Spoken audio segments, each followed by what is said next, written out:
The first time I noticed Ryan, he was standing in the fiction section, holding a book he clearly wasn't reading. At least, that was the impression I got after watching him stare at the same page for nearly 5 minutes without turning it. Around him, customers moved between shelves.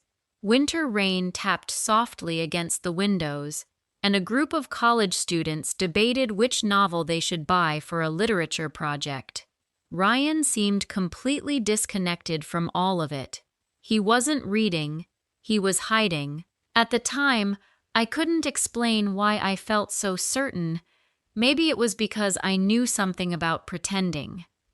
3 years earlier, I had been engaged to a man named Michael. We had spent 6 years building a future together before he decided he no longer wanted it. The breakup was not dramatic. There was no affair, no betrayal, and no screaming argument. One day, he simply admitted that he was no longer sure about us, and 6 months later, he was gone. People often think heartbreak comes from cruelty, but uncertainty can leave deeper scars than anger ever could. At least anger gives you something solid to hold. Uncertainty leaves questions that continue following you long after the relationship ends. After Michael left, I stopped expecting much from people. The bookstore became my safe place. Books rarely change their minds halfway through the story. People sometimes did. I had spent the last 3 years rebuilding a life that felt stable and predictable. Most days, I was content with that arrangement. Then Ryan walked into the bookstore carrying a novel he wasn't reading and a sadness he was trying very hard to conceal. I didn't speak to him that afternoon until he approached the counter. When he finally did, he placed the book in front of me and asked whether I could recommend something similar. Normally, I would have suggested 2 or 3 titles and moved on to the next customer. Instead, we spent nearly 20 minutes discussing stories, characters, and endings that disappointed us. The conversation felt unusually easy, not exciting, not romantic, simply easy. As someone who spent most of her days speaking to strangers, I had learned that genuine connection was surprisingly rare. Most conversations followed predictable patterns before fading into forgettable memories. Ryan listened carefully, asked thoughtful questions, and seemed genuinely interested in the answers. When he finally left, I returned to work without thinking much about it. A week later, he came back. Then he returned again. Over time, his visits became familiar. He usually arrived during quieter hours when the bookstore wasn't crowded. Sometimes he bought books. Other times he wandered through the shelves and left without purchasing anything at all. Either way, our conversations continued growing longer. Gradually, I learned pieces of his life. He worked as an architect. He loved history. He preferred old bookstores to modern bookstores. He collected maps from places he had never visited. The details were ordinary. What interested me more were the things he didn't say. Every person carries 2 stories. The first is the one they share with the world.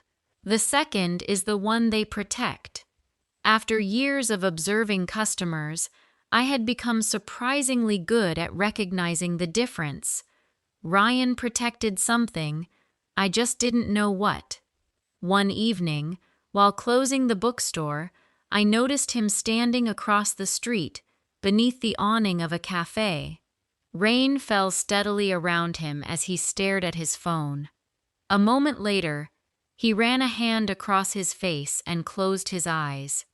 The expression lasted only seconds before disappearing.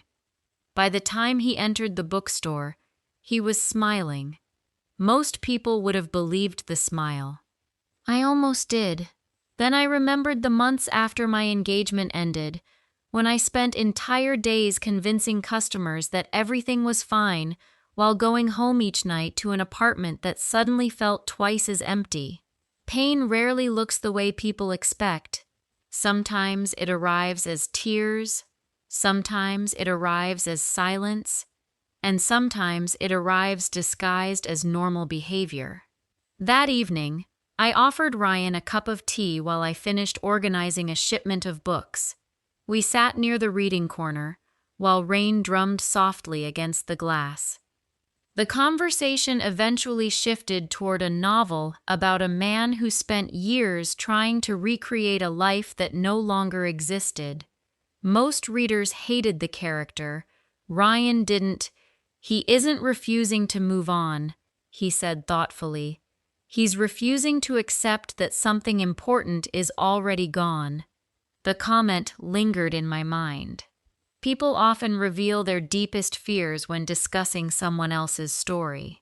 A few weeks later, I discovered Ryan was married. The revelation arrived accidentally. He was showing me photographs from a historic library he had visited while traveling for work when his finger paused on one image. A woman stood beside him. She was smiling at the camera while holding a guidebook against her chest.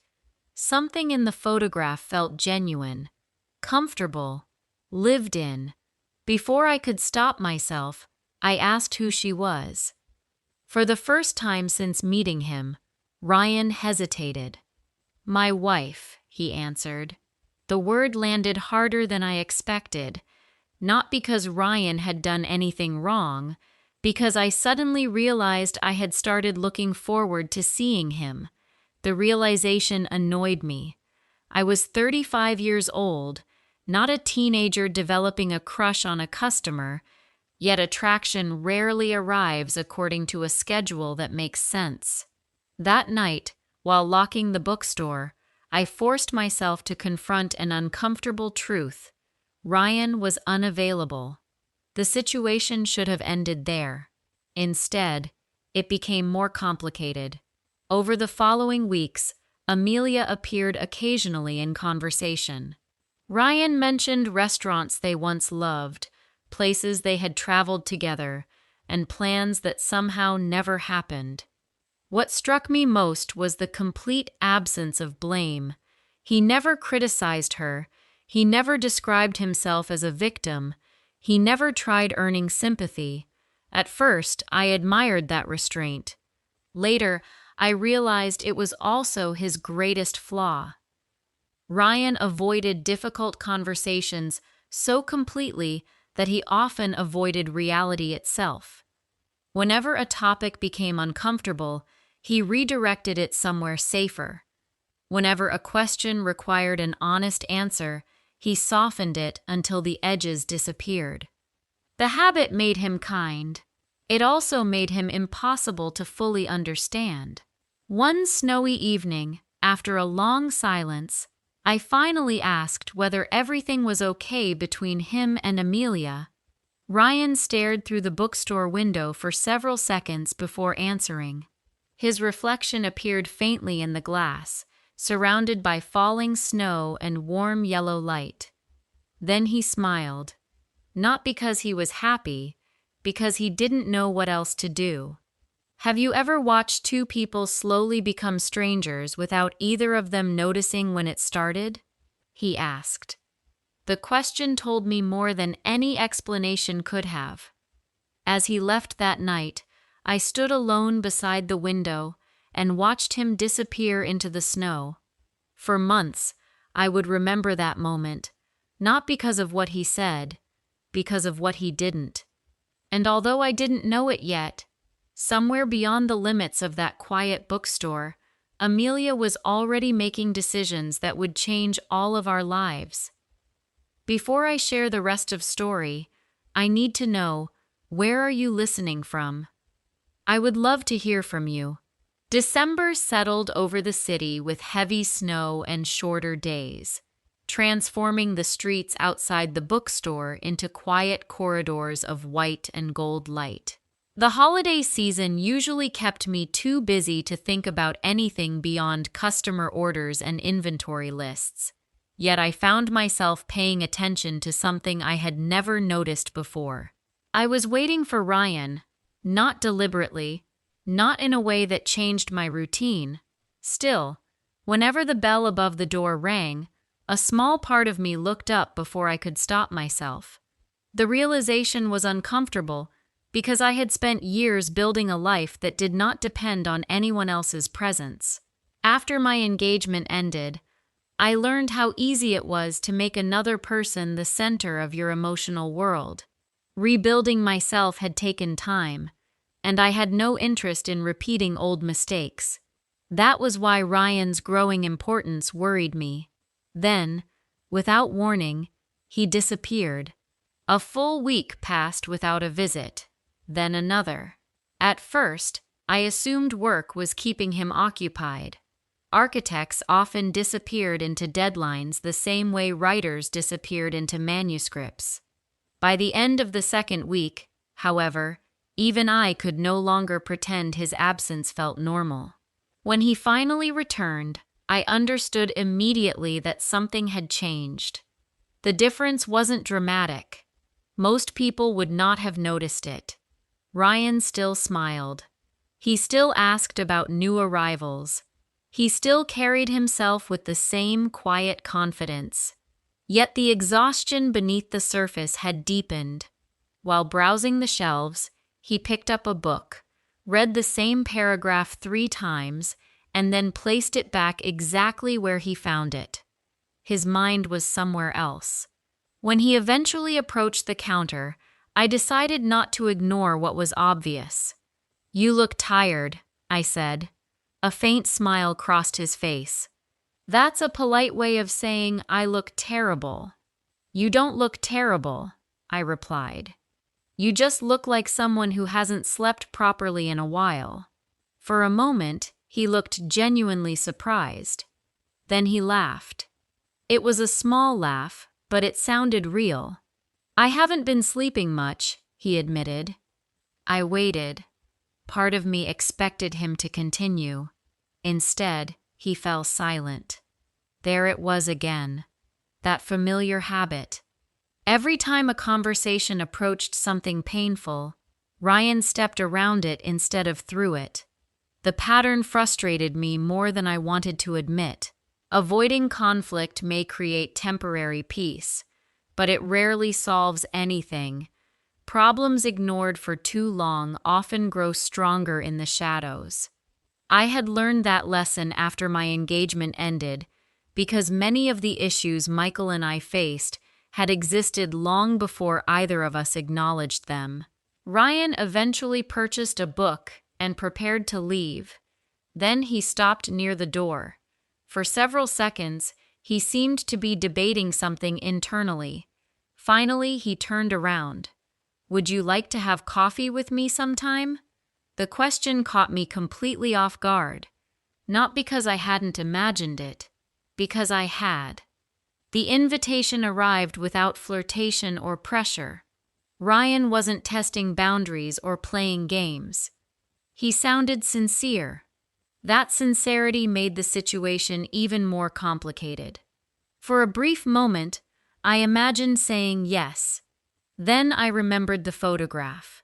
I remembered Amelia, and I remembered every unfinished conversation that had ended with Ryan changing the subject. "I don't think that's a good idea," I said gently. Disappointment flickered across his face before disappearing. He nodded slowly. "I understand." What impressed me wasn't his reaction. It was his acceptance. He didn't argue. He didn't push. He simply respected the answer. As he left, I found myself wondering whether I had made the right decision. A few evenings later, I was carrying groceries home when I spotted Ryan outside a restaurant across the street. He wasn't alone. A woman stood facing him near the entrance. Even from a distance, I knew it was Amelia. Somehow, I recognized her immediately. Perhaps it was because I had imagined her so many times. The scene should have felt ordinary. Instead, something about it unsettled me. Neither of them appeared angry. Neither of them appeared affectionate. They looked like two people speaking a language they no longer fully understood. Several minutes passed before Amelia walked away. Ryan remained where he was, watching her disappear into the crowd. The loneliness in that moment felt strangely familiar. I continued home, but the image stayed with me. Sometimes relationships don't collapse in a single moment.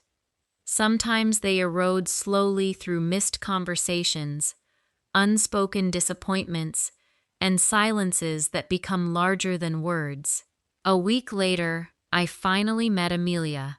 The encounter happened on a quiet afternoon when snow drifted lazily beyond the bookstore windows, and only a handful of customers wandered between the shelves. She entered wearing a dark coat and elegant gloves. At first, I didn't recognize her. Then she stopped beside a display table and picked up a novel Ryan had once recommended. The realization arrived instantly. I knew because she smiled while reading the description on the back cover. It was Ryan's smile, not identical, related, the kind of similarity shared by people who have spent years shaping each other's lives. I helped her search for a gift, and our conversation remained pleasant for several minutes. Then she surprised me. "He always recommends books he secretly wants other people to read," she said while holding the novel. My heart skipped. Ryan had confessed exactly that to me months earlier during one of our conversations. It was a private joke neither of us had shared with anyone else.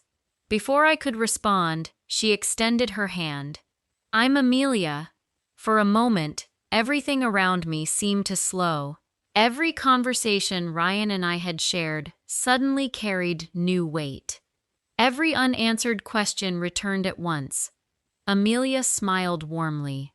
Yet something about the smile felt practiced, carefully controlled, as though she understood exactly how much of herself she wanted the world to see. The longer we talked, the stranger the conversation became. She praised Ryan repeatedly, describing him as thoughtful, dependable, and endlessly patient. Yet she spoke about him the way someone might describe a former home, rather than a husband. There was affection, but there was no warmth. The distinction mattered. What unsettled me most wasn't what Amelia said. It was the feeling that she wasn't trying to know me. She was trying to evaluate me. Before leaving, she adjusted her gloves and glanced around the bookstore one final time. Then she smiled. "Ryan trusts people very easily," she said. "Sometimes that makes life harder than it needs to be." As the door closed behind her, I remained standing beside the counter. The conversation had been polite, perfectly polite.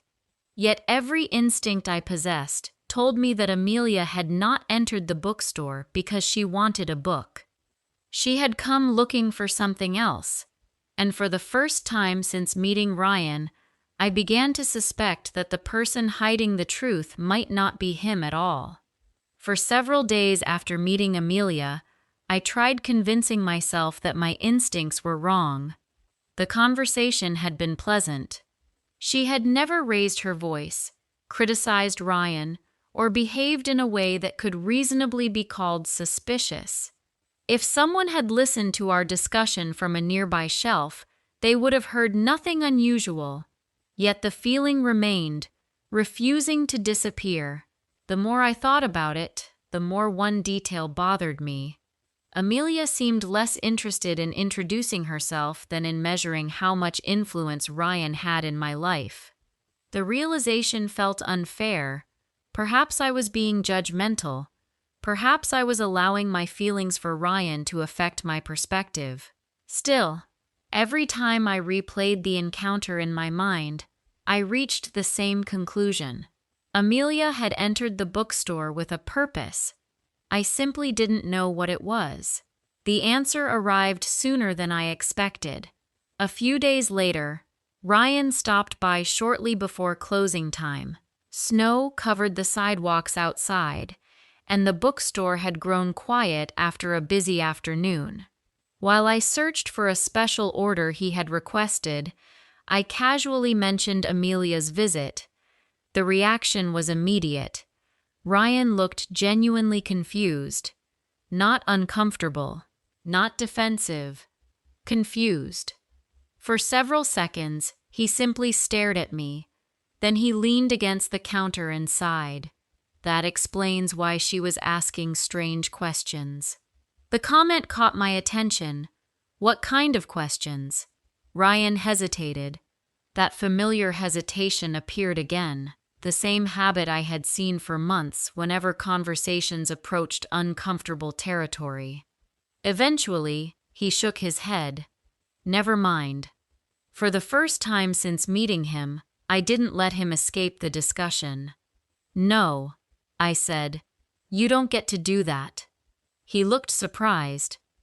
You always stop talking right before the important part. Whatever is happening, you keep trying to manage it by yourself. A faint smile appeared on his face, not because he found the situation amusing, because he knew I was right.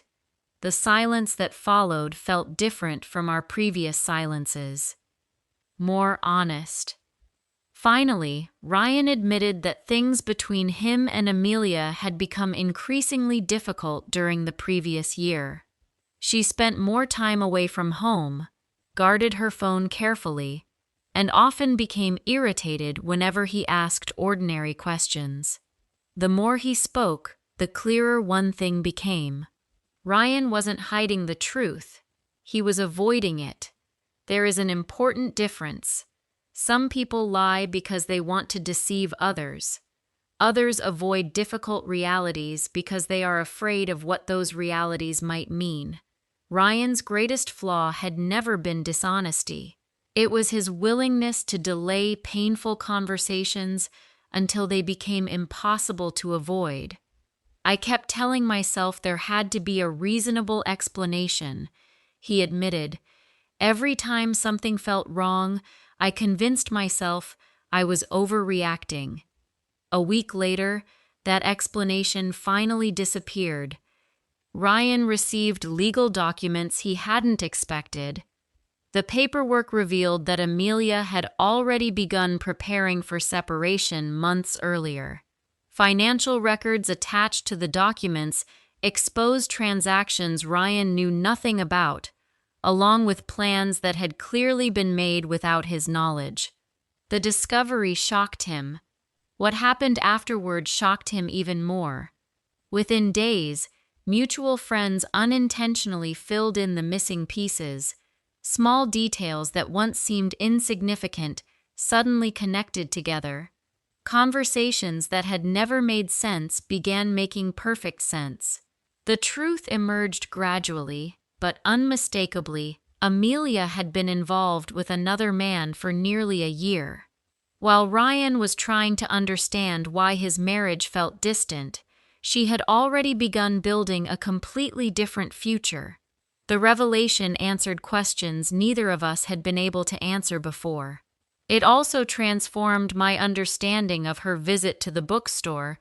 Amelia hadn't come searching for a gift. She hadn't come out of curiosity. She had come to investigate. She wanted to see the woman Ryan spent time with. She wanted information. And beneath all her politeness, she had been protecting a story she no longer wanted examined too closely. Winter settled fully over the city after that.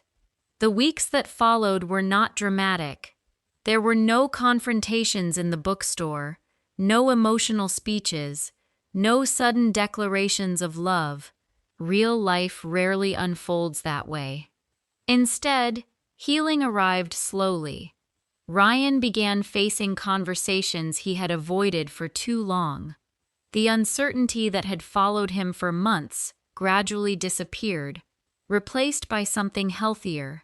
Acceptance. Watching that transformation taught me something important. Pain and uncertainty often feel similar, but they are not the same. Pain can heal. Uncertainty keeps reopening the wound. By the end of February, Ryan looked different. Not happier, lighter. As though he had finally stopped carrying questions that no longer needed answers. One snowy evening, He helped me lock the bookstore after closing. The street was quiet, and fresh snow reflected the warm glow from the shop windows. For a moment, we stood together in comfortable silence. Then Ryan smiled. This time, there was nothing hidden behind it. No exhaustion, no confusion, no carefully disguised sadness.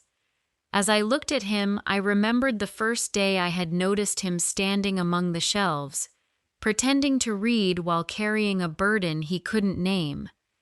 Back then, I thought his smile concealed the truth. I was wrong. The truth had never belonged to Ryan. It belonged to the person who had mastered the art of hiding behind kindness, politeness, and carefully chosen words. And long after that winter ended, I would remember one lesson above all others. The most convincing masks are rarely worn by the people we suspect. They are worn by the people who never give us a reason to look behind their smiles. If you liked this story, please like, comment, and share. More simple and emotional stories are coming soon.